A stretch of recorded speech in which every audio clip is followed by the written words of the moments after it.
saatnya kami dengar kebenaran firman-Mu. Bicaralah di tengah-tengah kami dan nyatakan kehendak-Mu Tuhan. Pakai bibir mulut hamba-Mu untuk memberitakan kebenaran firman-Mu. Biar firman itu datang dari Engkau sendiri melalui hamba-Mu, karena hamba hanya seorang hamba, dan biar Engkau sendiri yang beracara dan bekerja di tengah-tengah kami. Nyatakan kebenaran-Mu Tuhan, nyatakan isi hati-Mu supaya kami mengerti kehendak-kehendak-Mu. Dalam nama Tuhan Yesus Kristus kami sudah berdoa. Haleluya, amin. Salam saudara-saudara. Hari ini kita akan berbicara tentang seorang perempuan yang bernama Deborah. Judulnya ya Deborah. Kita akan melihat sebelum Deborah itu seorang hakim.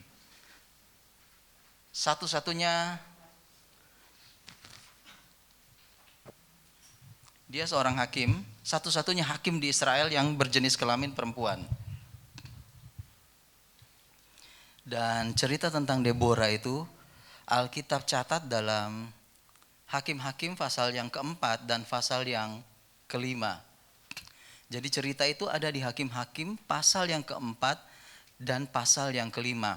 Kitabnya ceritanya cukup panjang, karena itu saya akan ringkas saja buat saudara. Kita baca dulu ayat 1 sampai ayatnya yang ke-5 sebagai perkenalan siapa Deborah ini. Setelah sudah semua dapat? Hakim-Hakim pasal 4 ayat 1 sampai 5.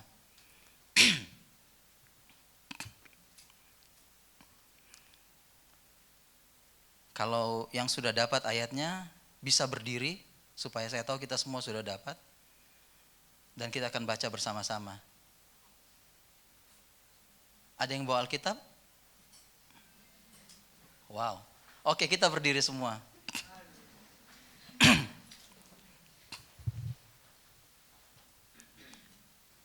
Saya masih punya sekitar 20 di rumah kalau ada saudara yang butuh Alkitab. 1, 2, 3. Setelah Ehud mati, orang Israel melakukan apa yang jahat di mata Tuhan. Lalu Tuhan menyerahkan mereka ke dalam tangan Yabin, Raja Kanaan yang memerintah di Hazor. Panglima tentaranya ialah Sisera yang diam di Haroset Hagoyim. Lalu orang Israel berseru kepada Tuhan, sebab Sisera mempunyai 900 kereta besi, dan 20 tahun lamanya ia menindas orang Israel dengan keras. Pada waktu itu, Deborah seorang nabiah, istri Lapidot, memerintah sebagai hakim atas orang Israel. Ia biasa duduk di bawah pohon korma Deborah, antara Rama dan Betel di pegunungan Efraim, dan orang Israel menghadap dia untuk berhakim kepadanya. Silakan duduk, terima kasih sudah membantu saya untuk membaca kebenaran firman Tuhan. Nah, saudara-saudara yang terkasih di dalam Tuhan, hari ini kita akan berbicara mengenai Deborah. Saya biasanya taruh di flash disk supaya saya bisa ingat, saya lupa bawa flash disknya. Kemudian sebagai orang yang ingatannya sudah tidak terlalu bagus, saya harus mencatat supaya saya bisa mengingat apa yang harus saya sampaikan kepada saudara. Jangan saya menyampaikan Deborah dan saya berbicara tentang Rahab. Jadi saya punya catatan di sini. Nah, supaya saudara tahu siapa Deborah itu, Deborah adalah seorang hakim, satu-satunya hakim perempuan di Israel. Dia juga nabi. Kenapa ada hakim? Kitab Hakim-Hakim ini muncul ceritanya seperti ini. Jadi ada satu siklus. Kalau saudara belajar hakim-hakim ya, saudara akan lihat kok kayak kejadiannya seperti chaos gitu. Kejadiannya seperti tidak bagus. Tidak bagusnya bagaimana? Orang Israel itu ditolong Tuhan. Kemudian mereka dilepaskan dari musuhnya. Setelah mereka hidup enak, mereka mulai meninggalkan Tuhan. Itu siklusnya. Waktu mereka mulai meninggalkan Tuhan, Tuhan menyerahkan mereka kepada musuhnya. Ditindas selama puluhan tahun. Kejadian seperti itu. Kemudian setelah ditindas, mereka mulai menyadari, wah, ternyata hidup kita susah tanpa Tuhan. Maka mereka mulai berseru kepada Tuhan. Waktu mereka berseru kepada Tuhan, Tuhan yang baik tentu saja mendengar seruan umatnya. Begitu umatnya berseru, kemudian Tuhan bilang, aku akan melepaskan mereka. Maka dikirimlah hakim ke Israel. Hakim itu memerintah, mengalahkan musuh, menolong orang Israel, mengembalikan kejayaan Israel. Setelah kembali dan hidup mereka aman, Israel mulai berdosa lagi. Waktu hakim yang memerintah mati, Israel berdosa, melakukan yang jahat di mata Tuhan. Kemudian siklusnya berulang lagi, Tuhan menyerahkan mereka ke tangan musuh. Kemudian mereka berseru, Tuhan kirim hakim lagi. Begitu seterusnya sampai ada 12 hakim yang dikirim ke Israel dan satu-satunya hakim perempuan ini namanya Deborah. Nah, kita akan membahas apa yang menjadi kelebihan Deborah atau pelajaran apa yang kita bisa pelajari dari Deborah ini. Dalam suasana hidup yang chaos, dalam suasana hidup yang penuh dengan ketidakteraturan ini, bagaimana kita bisa menata hidup ini belajar dari Deborah. Nah, Deborah menjadi hakim di Israel pada waktu bangsa Israel mengalami penjajahan. Itu dia bukan hakim pertama. Jadi ada Ehud, ada Samgar, terus ada siapa? Kalau saudara baca sebelumnya itu. Setelah itu baru muncul Deborah beserta dengan Barak. Saya nggak tahu, mungkin ceritanya karena di Alkitab pasal 4 itu dikatakan Deborah dan Barak. Mereka adalah hakim di Israel pada waktu itu. Nah, mungkin Tuhan pengen Barak karena waktu itu perempuan nggak terlalu populer. Kalau saudara pernah diajarkan mengenai tradisi orang Yahudi, salah satu doa mereka di pagi hari waktu mereka bangun adalah terima kasih saya bukan seorang perempuan. Jadi artinya dalam tradisi Yahudi perempuan itu tidak terlalu dianggap. Nah, Tuhan angkat perempuan ini, sesuatu yang kelihatannya agak jempil sedikit kisahnya. Kok perempuan? Nah, tapi Deborah dan Barak ditulis di judulnya. Sebenarnya mungkin Tuhan pengen Barak, tapi something happen, sesuatu terjadi kepada Barak. Nanti kita lihat kenapa. Sampai akhirnya Tuhan bilang, oke lah Deborah kalau kamu mau ya mari kita mulai untuk melakukan apa yang harus kita lakukan seperti itu. Nah, Deborah menjadi hakim pada waktu bangsa Israel mengalami penjajahan atau penindasan dari orang-orang Kanaan. Nah, tentu saja ini atas izin Tuhan saudara-saudara, karena mereka tidak taat. Mereka melakukan yang jahat. Penjajahan itu terjadi selama 20 tahun. Kenapa ini bisa terjadi? Mungkin saya minta tolong Hakim-Hakim 2 ayat 11 sampai 12 kita bisa baca. Supaya saudara-saudara mengerti apa yang siklus, kenapa siklus ini terjadi pada orang-orang Israel. Hakim-Hakim pasal yang kedua ayat 11 bunyinya seperti ini. Lalu orang Israel melakukan apa yang jahat di mata Tuhan dan mereka beribadah kepada Baal. Ayat 12, mereka meninggalkan Tuhan Allah nenek moyang mereka yang telah membawa mereka keluar dari Mesir, lalu mengikuti Allah lain dari antara Allah bangsa-bangsa di sekeliling mereka dan sujud menyembah kepadanya sehingga mereka menyakiti hati Tuhan. Nah, ini terjadi berulang-ulang. Bahkan dalam beberapa ayat dikatakan setelah Yosua mati, bangkitlah generasi yang tidak mengenal Tuhan dan perbuatan-perbuatannya yang besar. Saya cukup heran. Satu generasi, kalau Alkitab bicara satu generasi itu 40 tahun. Artinya dalam masa 40 tahun ini ada kegagalan orang Israel untuk mengajarkan kepada generasi berikutnya tentang Tuhan. Gitu. Dalam masa 40 tahun ini kita aja bayangkan. Saya aja misalnya ya di rumah saya selalu cerita tentang sejarah orang-orang tua. Sampai mungkin saudara Eri bosan dengarnya. Papa begini, yang lain begini. Saya selalu cerita, artinya begini. Selalu diturunkan dari generasi ke generasi.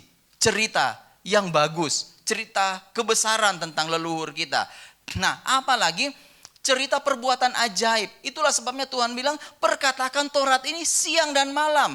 Taruh itu dijadikan kalung, taruh dalam loh hatimu. Taurat ini engkau harus ajarkan setiap kali engkau duduk, cerita kepada anak-anakmu. Dan saya heran, satu generasi tiba-tiba bangkitlah generasi berikutnya yang tidak mengenal Allah dan perbuatan-perbuatannya yang besar. Sampai dikatakan mereka menyakiti hati Tuhan. Sehingga mereka menyakiti hati Tuhan, di ayat 12 dikatakan begitu.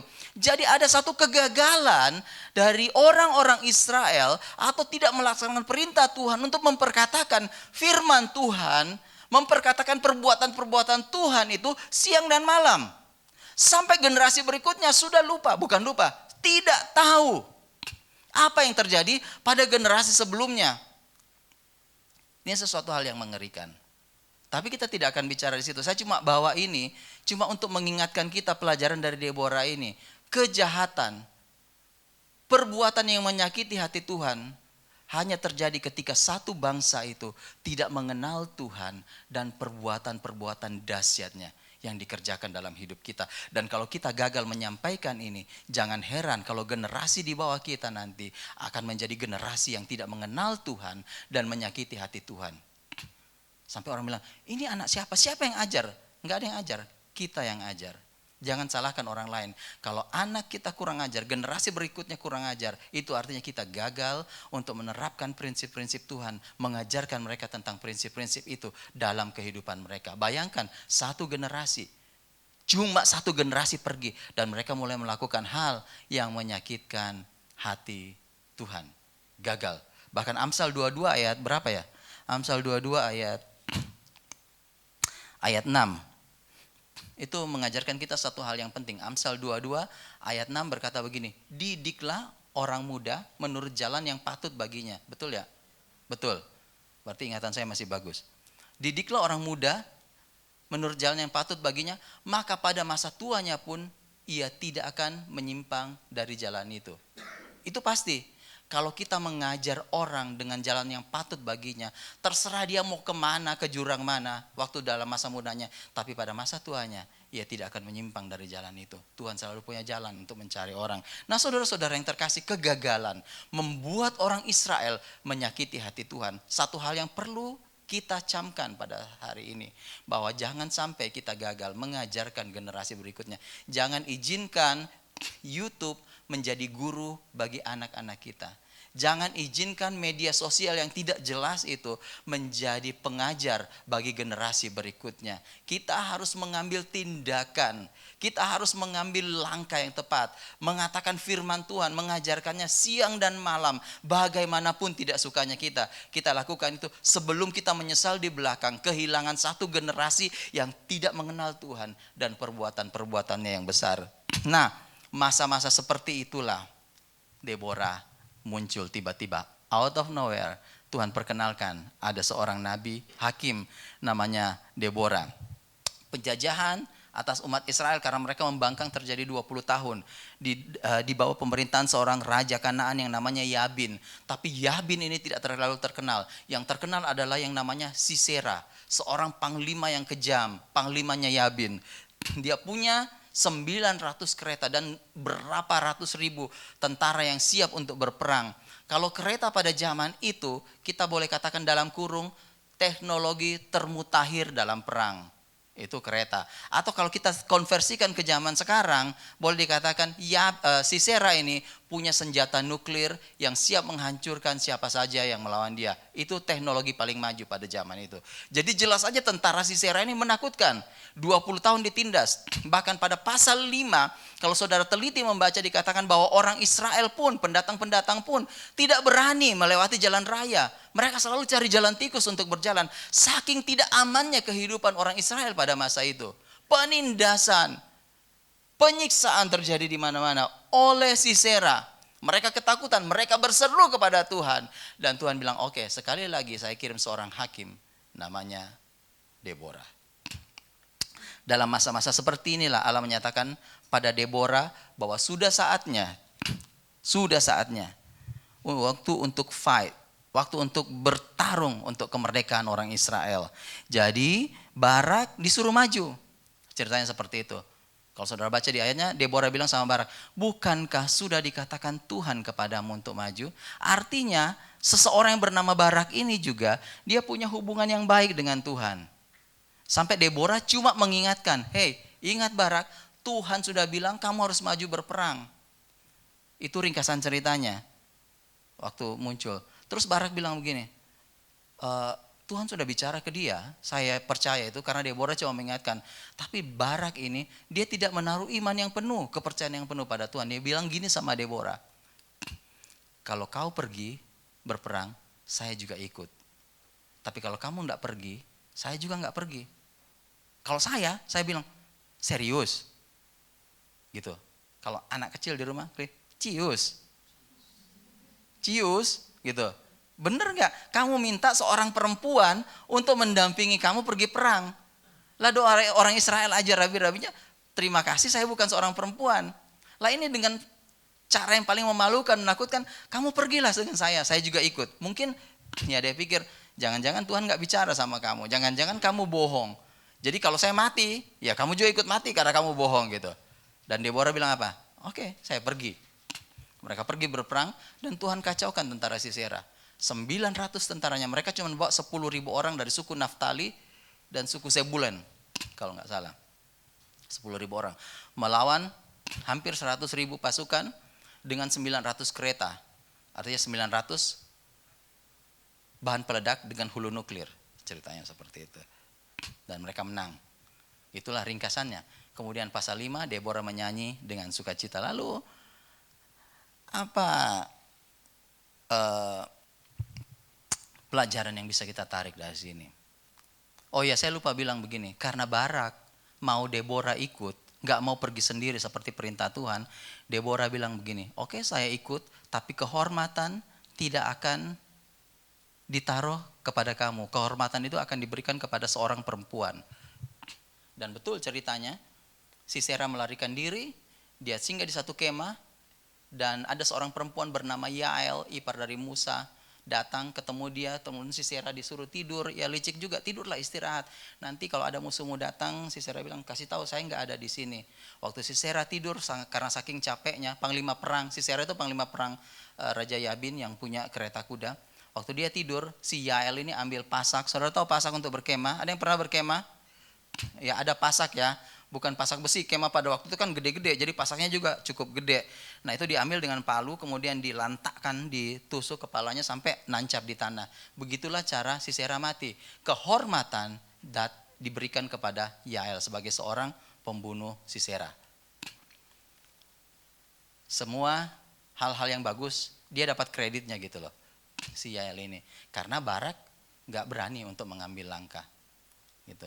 Sama seperti bounty gitu, pemburu. Kalau kalian bisa tunjukkan orang ini di mana, kalian akan dikasih hadiah $10.000.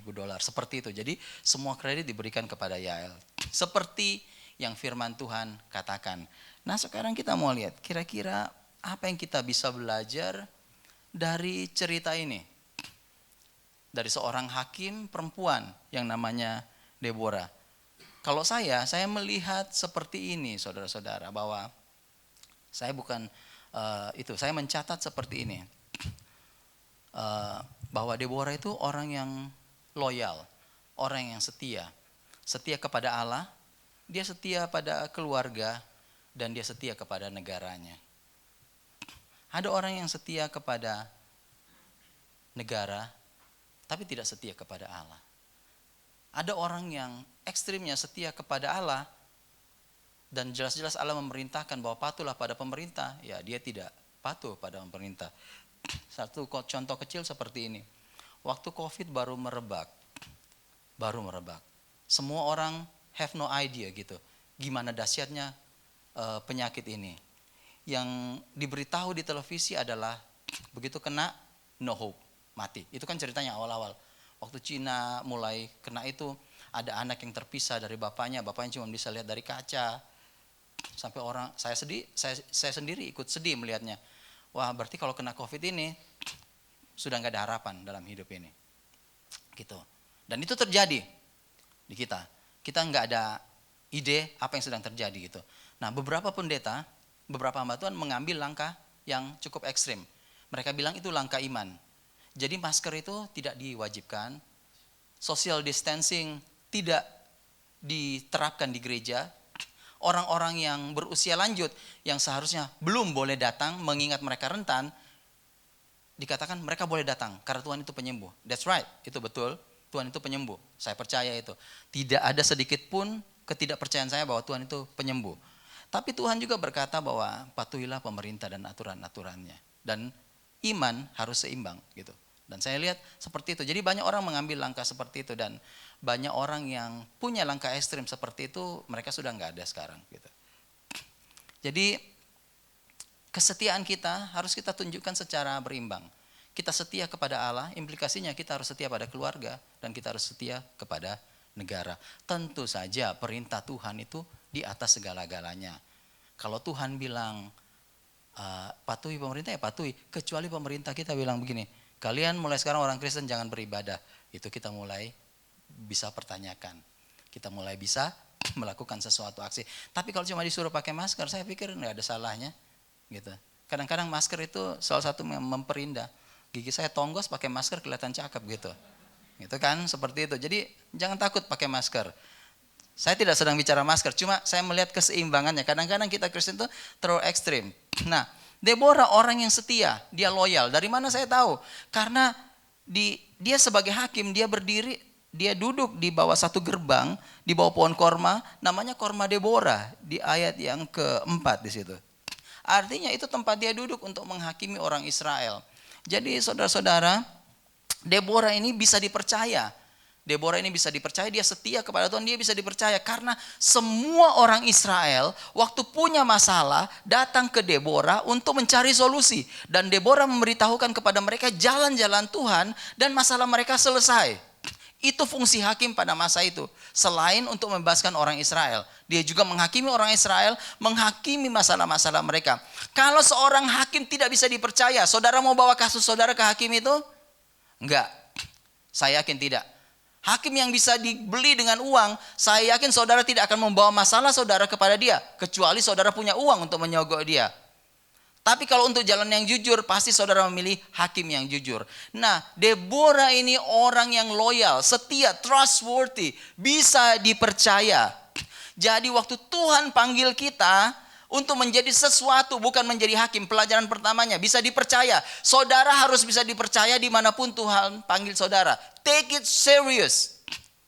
Waktu Tuhan panggil saudara, jadi serius dalam panggilan saudara. Jangan berpikir, saya cuma kerja ini.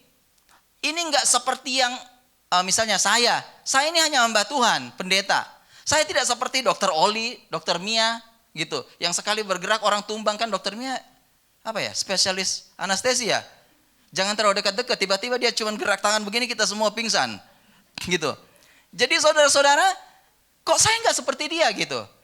No, Tuhan tidak ajar kita seperti itu. Semua orang punya tempatnya masing-masing. Dimanapun Tuhan taruh saudara, take it seriously. Jadi serius di situ, kerjakan dengan sungguh-sungguh. Karena itulah tempat di mana Tuhan mau saudara berkarya demi Tuhan. Who knows, siapa yang tahu suatu hari Tuhan pakai posisi itu untuk menyelamatkan satu bangsa. Seperti Esther, kan diejek-ejek. Orang Yahudi loh mau kawin dengan Ahasuerus, orang kafir itu. Tapi ayat mencatat begini, mungkin karena untuk penyelamatan satu bangsa inilah engkau diizinkan Tuhan ada di istana Ahasuerus. Jadi waktu Tuhan panggil saudara sebagai hakim, sebagai dokter, sebagai pedagang, sebagai pelajar, sebagai anak, sebagai orang tua, saya sarankan demi nama Tuhan dengan kebenaran ini, take it seriously. Artinya begini, waktu Anda belajar dengan baik. Jangan malu-maluin. Misalnya gitu, Anda sarjana ekonomi tapi tidak tahu hitung-hitungan secara ekonomi. Atau contohnya, karena saya kenal Dokter Mia, ahli anestesi, tapi dia nggak tahu bagaimana bius orang. Gitu. Misalnya mau cabut gigi yang dibius kakinya. Gitu. Kan tidak seperti itu kan jadinya. Artinya begini, kalau kita take it seriously, kita tahu di mana posisi kita. Kita tahu apa yang harus dilakukan. Bukan bertanya pada orang lain. Gitu. Jadi waktu Tuhan panggil kita, pelajaran pertama dari Deborah, take it seriously. Dimanapun posisi saudara, lakukan dengan baik. Karena mungkin posisi saudara saat ini sekalipun dipandang hina oleh orang atau tidak dianggap oleh orang, mungkin tujuan Tuhan, bukan mungkin, pasti ada tujuan Tuhan yang bagus untuk mungkin menyelamatkan satu bangsa, untuk melakukan sesuatu yang besar pada waktu Tuhan. Saya sebagai hamba Tuhan dan saya bangga untuk itu. Saya tidak lihat apa hal besar yang bisa saya buat, tapi satu hari saya percaya bahwa Tuhan akan menyatakan apa yang menjadi maksud dan rencananya untuk kita semua. So be patient, sabar menjalani apa yang Tuhan mau kita jalani dalam kehidupan kita. Dan yang kedua adalah Deborah itu orang yang, tadi yang pertama dia setia, loyal kepada Tuhan, kepada Allah dan keluarga. Saya bisa bilang dia loyal kepada keluarga karena dicatat cuma satu kali. Dia ayat 4, pada waktu itu Deborah seorang nabiah, istri Lapidot. Gitu loh. Istri Lapidot artinya begini, dia punya hubungan yang bagus, suami istri. Jadi disebutkan nama suaminya juga. Artinya dalam keluarga tidak mungkin menjadi seorang hakim kalau keluarganya tidak beres dalam kehidupannya. Kalau dia tidak setia dengan keluarganya, tidak setia dengan suaminya, dan dia setia kepada negaranya. Buktinya apa? Waktu Barak panggil dia untuk ikut berperang, sekalipun dia perempuan dan tidak dianggap, dia bilang begini, I'll go, saya pergi. Tidak ada second thought, tidak ada pikiran berikutnya. Oke, tunggu saya pikir dulu. Suami saya atur nanti bagaimana. Seandainya saya mati tertikam di medan perang, saya atur dulu warisan saya. Sebentar saya ke notaris, saya tulis surat wasiat. Seandainya saya ketiban kuda atau kereta, saya tahu kemana harta saya bakal pergi.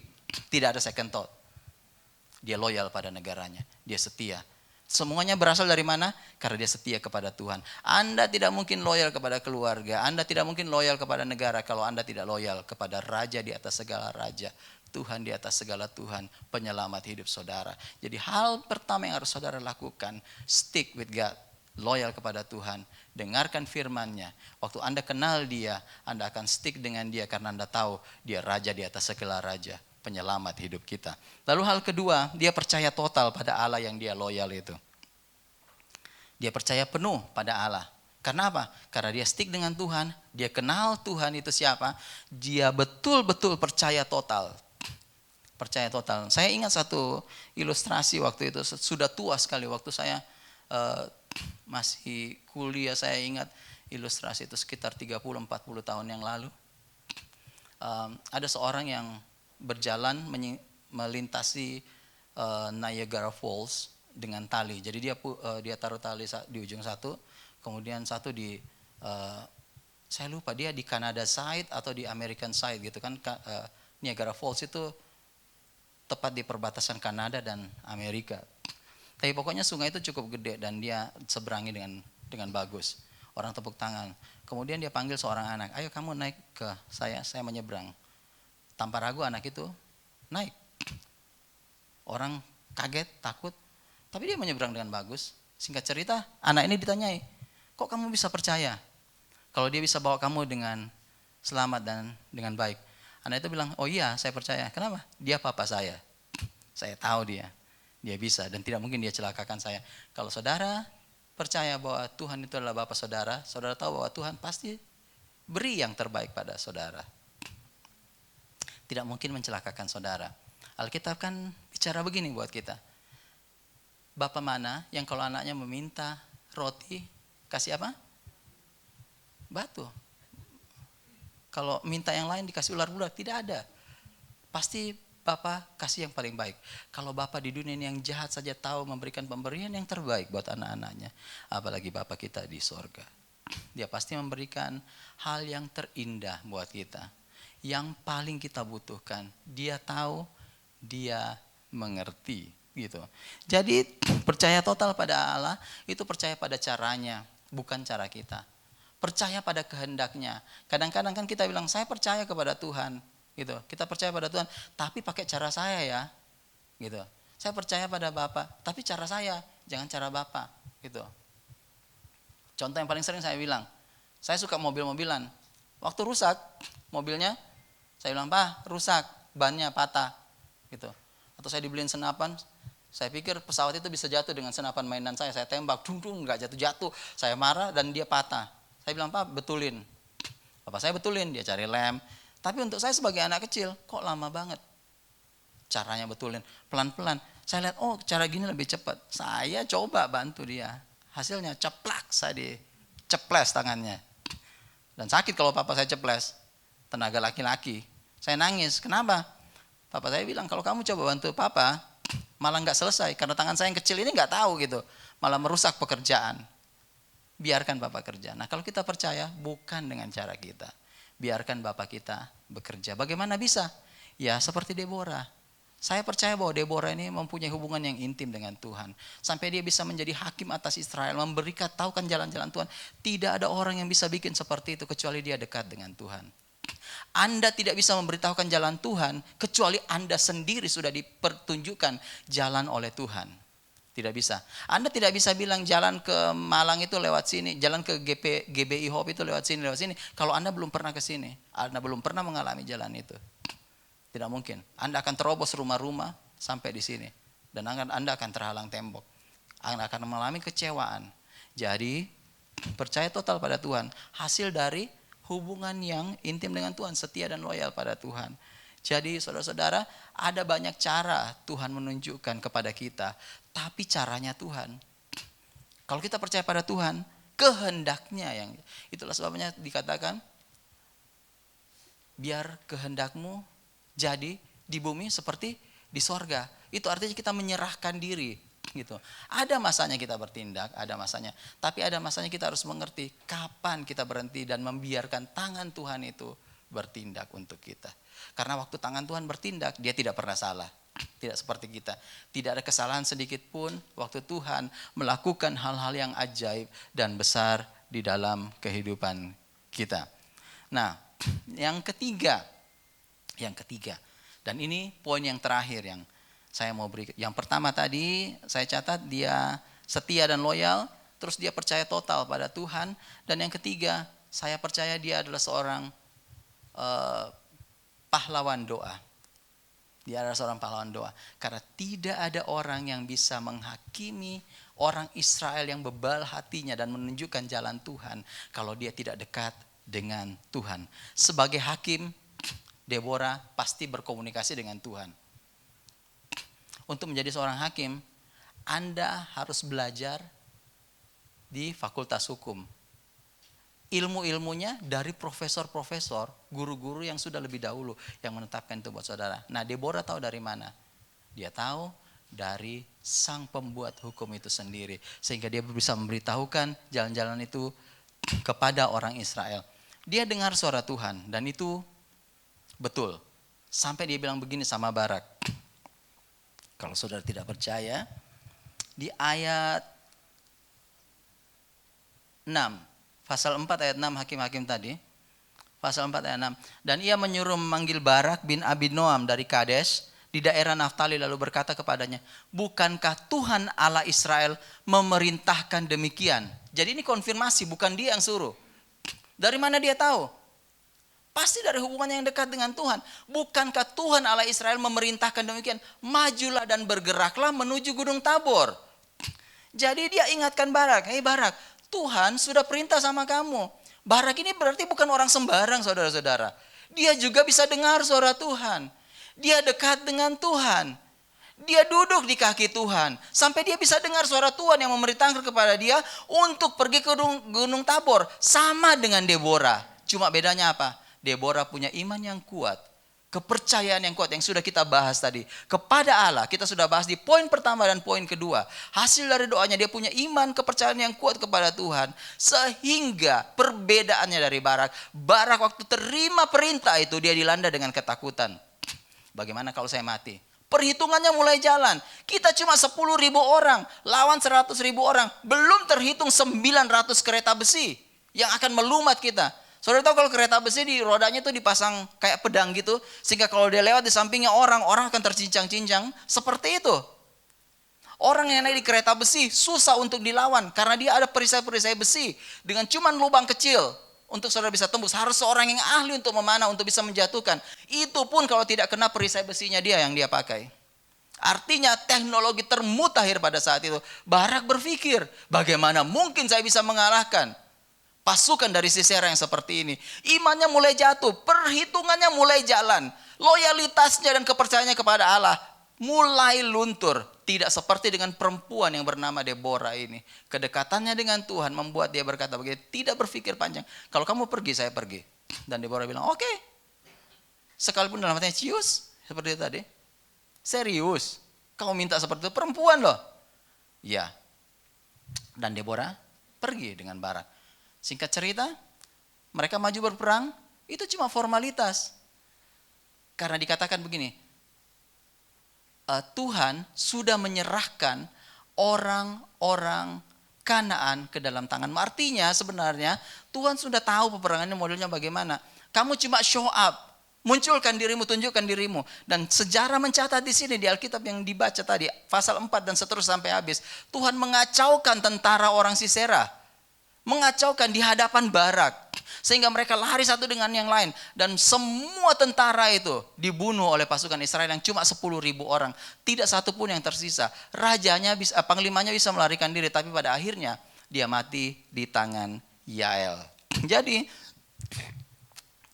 karena dia berjuang, dia seorang pejuang doa, dia pendoa yang kuat, dia selalu bertanya kepada Tuhan, dia dengar suara Tuhan dan dia yakin, dia konfirmasi Barak, dia dengar suara Tuhan, Barak takut, tapi Deborah imannya malah bertumbuh ketika melihat bagaimana pekerjaan Tuhan yang besar, karena dia sudah mendengar sebelumnya bagaimana Tuhan mengantar orang-orang Israel keluar dari Mesir, dia sudah mendengar sebelumnya bagaimana orang-orang Israel itu tidak kena tulah sekalipun orang Mesir kena tulah. Dia juga mendengar pasti bagaimana Tuhan membelah laut di muka orang Israel. Bagaimana orang Israel diberi minum di tengah padang gurun. Deborah mendengar cerita itu dan imannya bertumbuh. Barak mendengar cerita itu tapi dia meragukan Tuhannya. Karena apa? Karena pertimbangannya mulai muncul. Kadang-kadang dalam hidup kita ini ya otak bagus, pinter bagus, tapi kadang-kadang ada masanya kita mesti mengerti kapan kita menyerah pada Tuhan, kapan kita bertindak dengan apa yang kita bisa. Karena Tuhan juga tidak menjadikan kita robot, saudara-saudara. Jangan salah. Begitu ada masalah, mari kita ke ruang doa. Jangan keluar. Tunggu sampai Tuhan bertindak. Gitu. Tuhan tidak akan bertindak kalau kita tidak maju untuk itu. Waktu Yosua mau rebut Jericho, kalau saudara baca ceritanya, Tuhan bilang saya akan membelah sungai Yordan supaya kalian bisa menyeberang di tanah yang kering. Tentu ini bukan menjadi masalah karena sebelumnya Tuhan sudah membelah Laut Merah. Tapi saya baca, perhatikan dengan teliti, waktu mereka siap-siap berangkat, sungai Yordan masih mengalir dengan deras di hadapan mereka. Sangat deras. Kapan sungai itu berhenti? Ketika imam-imam maju dan mulai menjejakkan kakinya. Jadi kadang-kadang Tuhan perlu kita bergerak dulu dan Tuhan tunjukkan mujizatnya. Ada yang bilang begini, nanti kalau saya dapat mujizat baru saya ke gereja. Tuhan tidak ajar seperti itu. Nanti kalau keadaan saya sudah bagus baru saya cari Tuhan. Nanti kalau semuanya sudah beres baru saya menginjil. Nanti semuanya sudah enak dalam hidup saya baru saya punya kesempatan untuk memberitakan kebenaran firman Tuhan.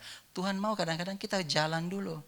Waktu kita mulai jejakkan kaki di sungai Yordan itu, dicatat dengan jelas dalam Alkitab, sungai Yordan menjibak ke kiri dan ke kanan. Dan mereka berjalan di tanah yang kering. Jadi hasil dari hubungannya sebagai pejuang doa, dia dengar suara Tuhan dan dia taruh dalam hatinya. Mazmur 119 ayat 11 berkata begini, dalam hatiku aku menyimpan janjimu. 11 atau 9, maafkan saya kalau salah, tapi dia tidak akan lari dari 9 atau 11. Nanti saudara cari. Dalam hatiku, aku menyimpan janjimu supaya aku jangan berdosa terhadap engkau. Saudara pernah baca itu? Masa belum pernah? Coba ditampilkan supaya kita bisa bilang nanti saya pernah baca ayat ini. Ayat 9 atau ayat 11? Dalam hatiku, aku menyimpan janjimu. Mazmur 119. Saya lebih baik kita baca Alkitab daripada saya bicara di sini karena Alkitab itu lebih powerful daripada perkataan saya. Oke, ini dia ayat 11, berarti bukan ayat 9. Maaf, saya melenceng 2 ayat ke atas. 1, 2, 3. Dalam hatiku aku menyimpan janjimu supaya aku jangan berdosa terhadap engkau. Pentingnya kita menyimpan janji Tuhan karena begini, kecenderungan kita berbuat dosa. Harus kita akui itu. Apalagi waktu kita sendiri. Pikiran kita udah melayang gitu. Kita masih di dunia tapi kita udah pikir kita ada di nirwana, bisa bikin apa aja kalau kita sendiri. Semua dosa mulai muncul di situ, bikin ini, bikin itu. Semua pasti pernah mengalami itu. Jangan bilang enggak. Jangan bilang enggak. Saya punya Alkitab yang bisa dilemparkan kepada saudara kalau saudara bilang enggak. Karena saudara sedang berbohong dengan saya kalau saudara bilang seperti itu. Saudara-saudara kita semua punya pikiran yang liar. Bagaimana kita bisa menjaga supaya yang liar itu tetap terkerengkeng. Dalam hatiku aku menyimpan janjimu supaya aku jangan berdosa terhadap engkau. Baca sebanyak mungkin firman Tuhan, janji Tuhan untuk menolong saudara tetap on track dalam jalan-jalannya Tuhan. Jangan sampai lupa. Apapun yang saudara berusaha bikin, ikut sekolah kepribadian, ikut kursus ini, kursus itu tidak akan menolong saudara. Satu-satunya firman Tuhan yang bisa menolong saudara. Saudara mau lepas dari kebiasaan buruk, terapi bagus. Ada rehab bagus. Seperti itu. Tapi tidak ada yang bisa melepaskan saudara seperti ketika Tuhan melepaskan saudara. Rehab bagus, terapi bagus, apapun itu. Tapi waktu tangan Tuhan yang lepaskan, saudara harus yakin bahwa kebebasannya adalah kebebasan yang benar-benar bebas, bukan kebebasan yang sementara. Ingat itu, saudara ingin bebas, cari Tuhan. Tetap baca. Saudara jatuh lagi, it's okay. Saya bukan benarkan kejatuhan, tapi jangan lari. Kembali ke Tuhan, sebisa mungkin. Kalau saudara tidak bisa berjalan, merangkak, cari Tuhan. Baca kebenarannya bagaimanapun susahnya. Pasti ada pertolongan di situ. Tidak mungkin tidak. Karena firman Tuhan tidak pernah gagal. Yesaya 55 bilang, waktu firman itu turun, dia tidak akan kembali sampai tugasnya berhasil di muka bumi ini. Jadi waktu Tuhan bicara kepada saudara melalui Alkitab yang saudara baca, dia tidak akan sia-sia begitu saja. Dia akan mengerjakan yang bagus sampai saudara berhasil dan dia akan kembali kepada Tuhan. Itu Yesaya 55. Jadi, saudara-saudara yang terkasih, dia dengar suara Tuhan karena dia seorang pendoa. Dan dalam tugasnya sebagai pendoa, tumbuhlah imannya yang kuat. Karena setiap hari, anak ini ditanyai, bagaimana kamu bisa berani? Padahal itu kamu mungkin jatuh. Oh ya saya berani, dia papa saya. Gak mungkin saya dilepas di tengah jalan. Kalau kita mengerti itu, kita punya iman yang kuat. Tidak seperti Barak. Mungkin kepercayaan luntur. Karena dia tahu firman Tuhan, tapi dia tidak alami kebenaran firman Tuhan itu dalam hidupnya. Gitu. Saudara-saudara, jadi waktu kita dekat dengan Tuhan juga semua keputusan kita adalah keputusan iman. Jadi seperti di Hakim-Hakim 4 ayat 14, saya minta tolong dibaca. Ayat 14. Dikatakan begini, lalu berkatalah Deborah kepada Barak, bersiaplah sebab inilah harinya Tuhan menyerahkan Sisera ke dalam tanganmu. Bukankah Tuhan telah maju di depan engkau? Lalu turunlah Barak dari gunung Tabor dan 10.000 orang mengikuti dia. Lihat, Tuhan menyerahkan Sisera ke dalam tangan. Bukankah Tuhan telah maju, sudah melakukannya. Jadi artinya mereka turun perang ini cuma formalitas. Show up aja dan Tuhan yang kerjakan berikutnya. Tapi Barak tidak punya keyakinan yang kokoh. Dia bilang, Deborah ikutlah. Ayo temani saya takut. Jangan-jangan nanti di tengah jalan ada kuntilanak dan saya tergoda. Ayo temani dong. Seperti itu. Dan karena dia bikin itu, kehormatan yang seharusnya dia dapat sebagai seorang yang bisa membunuh Sisera diserahkan kepada seorang perempuan out of nowhere. Perempuan yang tidak dikenal. Cuma kali ini dibaca namanya Yael. Jadi hati-hati, kadang-kadang Tuhan mau kita itu terima trofi yang bagus, kita terima cuman kado dengan bungkusan kecil, ya itu cukup lah. Tapi kan enak juga kalau kita dapat juara 1 gitu loh. Tuhan kasih kita kehormatan sebagai pembunuh, karena iman kita. Tuhan hargai apa? Pembunuhannya? Bukan, Tuhan hargai imannya. Begitulah cara Tuhan menghargai iman seseorang. Waktu stick dan bersandar penuh kepada Tuhan. Jadi ingat, perjuangan kita di dunia ini sebenarnya cuma formalitas kalau kita dengar suara Tuhan. Show up aja dan Tuhan akan ganti. Dan dia pede. Dia tahu bagaimana untuk ikut jalannya Tuhan. Dia pergi berperang, pede. Tapi kualitas yang paling bagus yang saya lihat dari Deborah begini. Ini dia, yang mungkin kita tidak terlalu perhatikan. Oke, saya akan pergi dengan kau Barak. Waktu Barak menolak untuk pergi, dia bisa aja bilang begini sama Barak. Oke Barak, kau tinggal aja di sini, di rumah, nikmati makananmu, tidurlah yang enak, saya akan pergi berperang. Karena nanti kau akan menyusahkan saya. Toh Tuhan sudah menyerahkan musuh ke dalam tangan orang Israel. Tuhan sudah bilang itu dan pasti Tuhan penuhi. Deborah gak bilang begitu. Oke Barak, kita maju sama-sama. Banyak orang ketika Tuhan angkat posisinya lebih tinggi, dia mulai senggol kiri, mulai senggol kanan. Saya nggak bisa kasih contoh di luar, sekalipun banyak saya itu. Saya berkecimpung lama di gereja. Saya kasih contoh paling kecil. Song leader yang bagus. Dia mulai dikenal, bagus. Terus junior mulai muncul. Ini contoh, bukan song leader ya.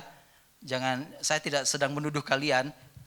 Tapi kalau kalian tertuduh nggak apa-apa, ada tempat untuk berlutut di depan, kita nanti tumpang kaki. Jadi jangan kecil hati. Bukan kalian yang dibicarakan, saya cuma kasih contoh. Nanti kita berurusan setelah ibadah ya. Jadi waktu dia juniornya mulai tinggi, mulai terkenal, juniornya mulai bikin sesuatu supaya yang senior ini tersingkir. Saudara tahu ceritanya. Gereja itu politiknya lebih jahat dari DPR. Karena pakai nama Tuhan untuk berpolitik. Halus, dibungkus dengan firman Tuhan, jadi tidak kelihatan. Lebih sadis. Ini direkam ya? Nanti saya dirajam berarti. Bukan cuma song leader, hamba Tuhan pun saling sikut dengan yang lain, satu dengan yang lain.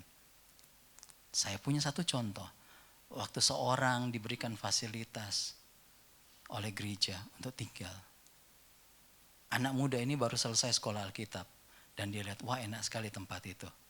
Dan dia punya cita-cita di tempat itu memang. Kemudian dia mulai bikin hal-hal yang mendiskreditkan senior dia, supaya senior itu dikeluarkan dari gereja dan dia ditaruh di situ. Ngeri ya? Itu cuma fiksi. Enggak, itu terjadi dalam hidup. Itu cuma dalam pelayanan. Bagaimana dengan kehidupan real saudara? Dalam bisnis, dalam sekolah, pasti ketemu ya. Yang sekolah, yang bisnis, yang gak usah lah itu, bertetangga aja. Jadi ketua RT itu saling sikut-sikutan. Ibu PKK aja gitu loh. Pokoknya saling, posisi sedikit aja itu. Kita sudah mulai dorong-dorongan supaya kita dapat posisi ini. Deborah tidak seperti itu. Dia tahu posisinya, dia tahu diri. Waktu orang dekat kepada Tuhan dan Tuhan angkat dia menjadi sesuatu yang tinggi, dia tidak langsung tendang kiri, tendang kanan, tapi dia berdayakan semua orang yang ada di sekitarnya supaya menjadi pahlawan bersama-sama dengan dia. Itulah karakter seorang pemimpin yang sejati. Pemimpin yang hebat banyak, tapi pemimpin yang berkarakter jarang bisa kita temukan. Hanya orang yang stick kepada Tuhan. Nah masalahnya, saudara mungkin bilang, saya bukan pemimpin. Kita semua adalah pemimpin-pemimpin di dalam Tuhan. Paling tidak ada yang pemimpin dalam rumah tangga, ada pemimpin dalam masyarakat. Apakah waktu Tuhan kasih saudara posisi yang bagus, saudara mulai tendang kiri kanan? Kita kembali belajar pada Deborah. Stick, dekatkan dirimu pada Tuhan, dan Tuhan akan tolong kita untuk jalan hidup kita. Deborah tidak terkenal, cuma dia satu-satunya nabi perempuan yang menjadi hakim pada masa-masa Israel. Tahu posisinya, tahu diri. Barak tetap memimpin, tidak disingkirkan. Nah saudara-saudara, sebelum saya tutup, saya ulangi kembali. Deborah orang yang setia. Karena kesetiaannya dia percaya total kepada Tuhan. Caranya, kehendaknya. Setianya pada negara, pada bangsa, dan pada keluarga. Dari mana didapatkan itu? Dari duduk di kaki Tuhan, mendengarkan suaranya.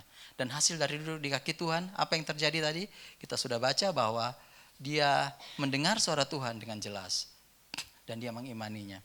Dia jadi orang yang pemberani. Cuma dengan 10 orang, dia maju melawan ratusan ribu orang dengan 900 kereta besi. Kemudian dia pede. Apa yang Tuhan perintahkan, dia bikin itu seperti yang Tuhan perintahkan. Dan berikutnya hasil dari dia duduk di kaki Tuhan, dia tidak senggol kiri, senggol kanan. Dia tahu dirinya, dia tahu posisinya, dia tahu siapa dia. Tuhan yang mengangkat dan Tuhan yang menjatuhkan. Dia tahu bahwa bukan dia yang harus bikin itu. Kalau Tuhan ingin menjatuhkan seseorang, begitu gampang Tuhan bikin itu. Tidak perlu campur tangan kita. Justru kita bisa disalahkan. Bagaimana dengan hidup kita? Mungkin akhir hari ini kita ditindas setelah sekian lama. Bukan oleh tentara Sisera, tapi mungkin kesalahan-kesalahan kita menindas kita. Hidup kita sudah bertahun-tahun, mungkin sudah puluhan tahun. Saya sudah lama menderita ini. Ada penindasan yang saya rasa. Mungkin secara fisik, mungkin secara mental. Saya tidak tahu. Mungkin kita dijajah oleh sesuatu, oleh kebiasaan yang begitu lama mengikat kita. Hari ini kita bisa belajar sesuatu yang bagus.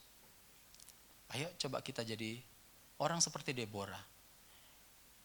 Saya percaya sekalipun dia muncul tiba-tiba di pasal 4, hidupnya bukan hidup yang tiba-tiba. Dia mulai bangun persekutuannya dengan Tuhan dari kecil. Sampai pada waktunya Tuhan kasih muncul dia di pasal 4. Saya yakin dia seorang pendoa yang luar biasa sejak awalnya. Dia seorang yang mendengarkan suara Tuhan sejak awalnya. Dia seorang yang bersekutu dengan Tuhan sejak awalnya. Dan Tuhan munculkan dia tepat pada waktunya, di waktu yang tepat.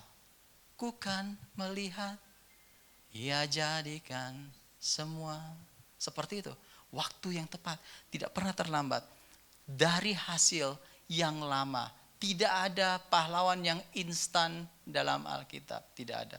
Semuanya harus lewat proses. Sama seperti berlian, tidak ada berlian yang tiba-tiba nongol out of nowhere, cuma 1 hari prosesnya dan Anda dapat berlian yang bermutu. Selalu dalam proses ribuan tahun atau jutaan tahun menurut ahli. Saya tidak peduli jutaannya atau ribuannya, tapi butuh waktu yang lama untuk menghasilkan berlian yang berkualitas.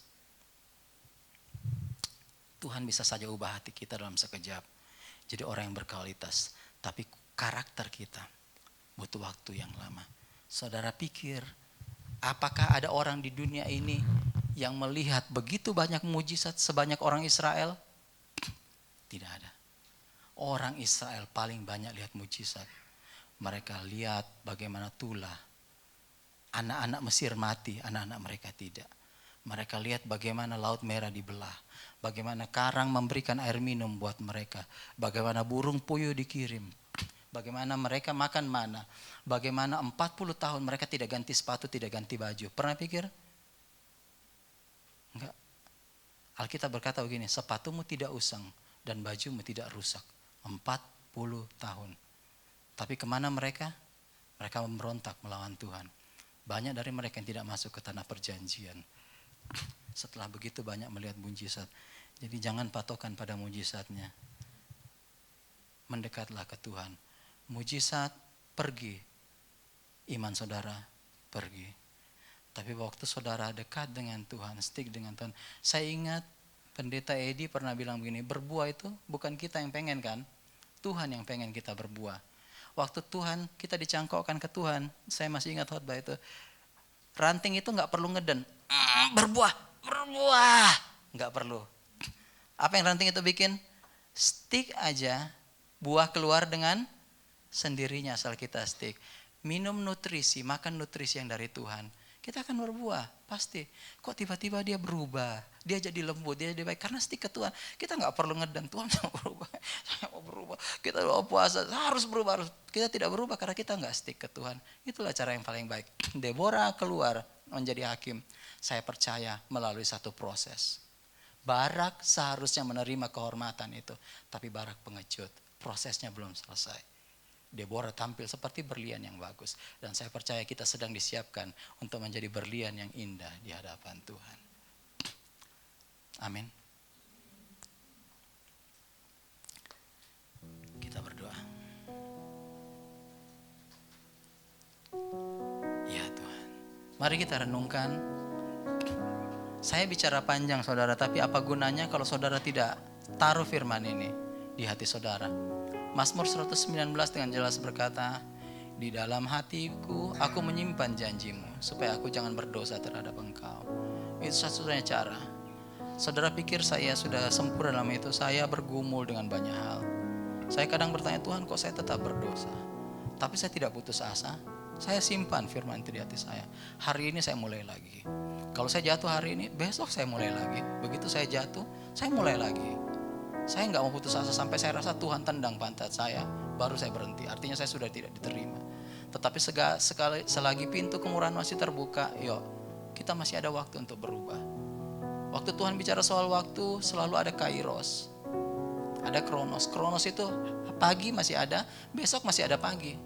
Tapi kairos kesempatan tidak mungkin terulang 2 kali, cuma 1 kali. Jadi kalau Tuhan bicara hari ini ke kita untuk berubah, I think it's time.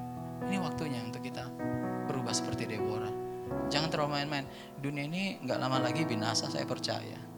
Usia kita berapa panjang sih? Mas Mar bilang 70, kalau kuat 80. Ya ada yang 100, gak jadi masalah. Tapi artinya hidup kita terbatas. Jangan-jangan waktu kita sudah habis hari ini kalau kita nggak bertindak. Jadi saya mau kita merenungkan, Tuhan, aku mau seperti Deborah, taruh iman di dalam hatiku supaya aku bisa bertindak, berhubungan yang baik dengan Tuhan, supaya aku tahu apa yang harus aku lakukan ketika Tuhan bicara kepada aku. Tuhan, aku begitu lama menghadapi penindasan. Aku perlu suara Tuhan supaya aku lepas dari penindasan ini. Ada begitu banyak hal yang mengikat aku. Aku perlu suara Tuhan. Aku mau bertindak secara iman. Saudara bisa bilang itu apapun, Tuhan mengerti. Tuhan mengerti.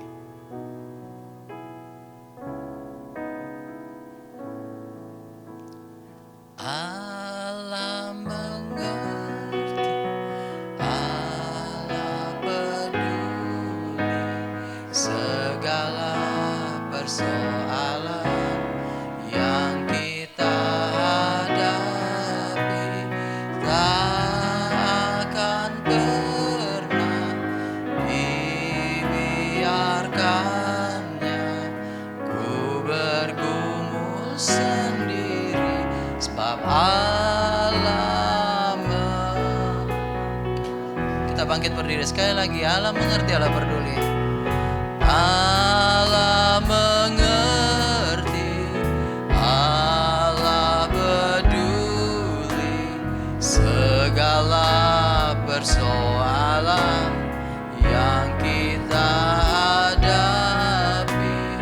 Takkan pernah dibiarkannya ku bergumul sendiri, sebab Allah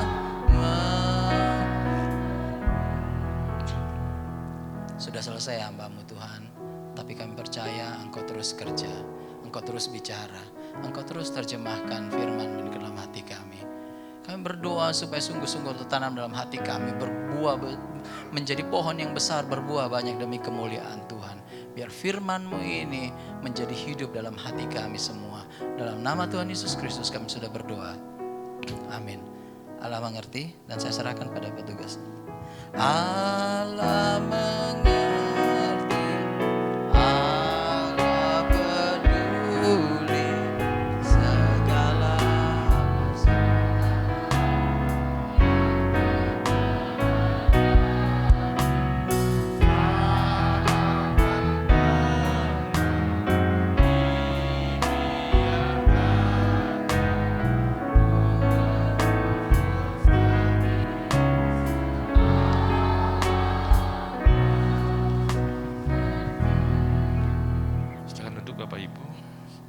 Shalom, selamat pagi. Atas nama GB Hope kami mengucapkan terima kasih kepada Pak Krisman. Terima kasih Pak Krisman. Saya akan bacakan pengumuman yang pertama. Ibadah online ini dapat diakses linknya dan informasinya akan diumumkan di grup Telegram gereja.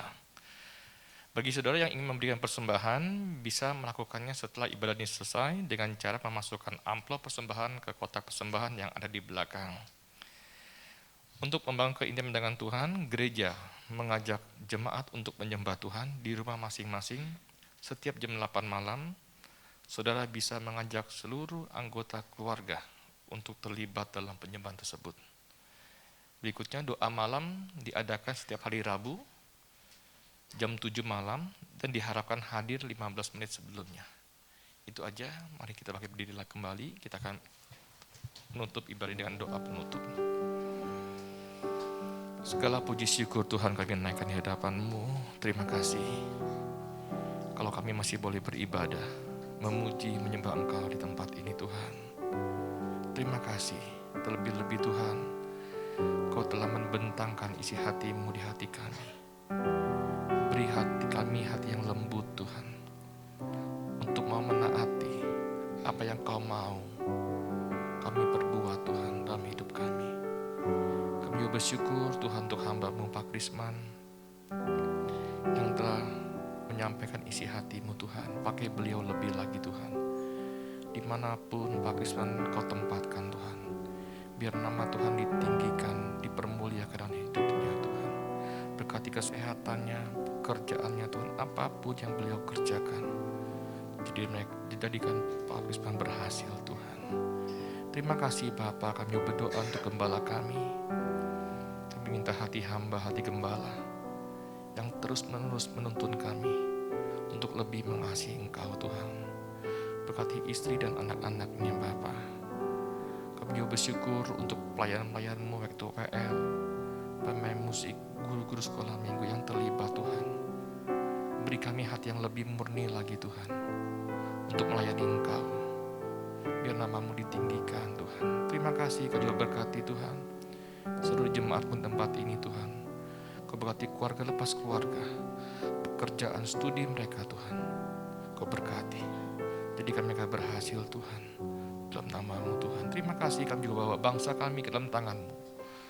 Kami mengasihi Indonesia Tuhan, pulihkan negeri kami. Berikan hujan pertobatan, hujan keselamatan untuk bangsa kami.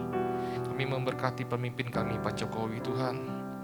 Beri dia hikmat-Mu Tuhan untuk memimpin bangsa ini Tuhan. Biar apapun yang beliau putuskan, semua hanya untuk kemajuan dan kesejahteraan bangsa kami. Kami juga memberkati pemimpin kami yang terpusat yang di daerah Tuhan. Beri kepada mereka hati yang takut akan Engkau. Kami juga bawa persembahan kami ke dalam tangan-Mu Tuhan, untuk memperluas kerajaan-Mu Tuhan yang ke bumi ini Bapa. Terima kasih Tuhan Yesus. Sebelum kami pulang, kami rindu Engkau memberkati kami. Mari jemaat yang kasih Tuhan, kita angkat tangan kita dan arahkan hatimu kepada Bapa di surga. Diberkatilah Engkau berlimpah-limpah dengan segala yang terbaik dari Allah Bapa, kasih-Nya yang sempurna dalam Yesus Kristus, serta kekuatan, pertolongan dan penghiburan dari Roh Kudus memampukan engkau untuk hidup dalam segenap kehendak Tuhan.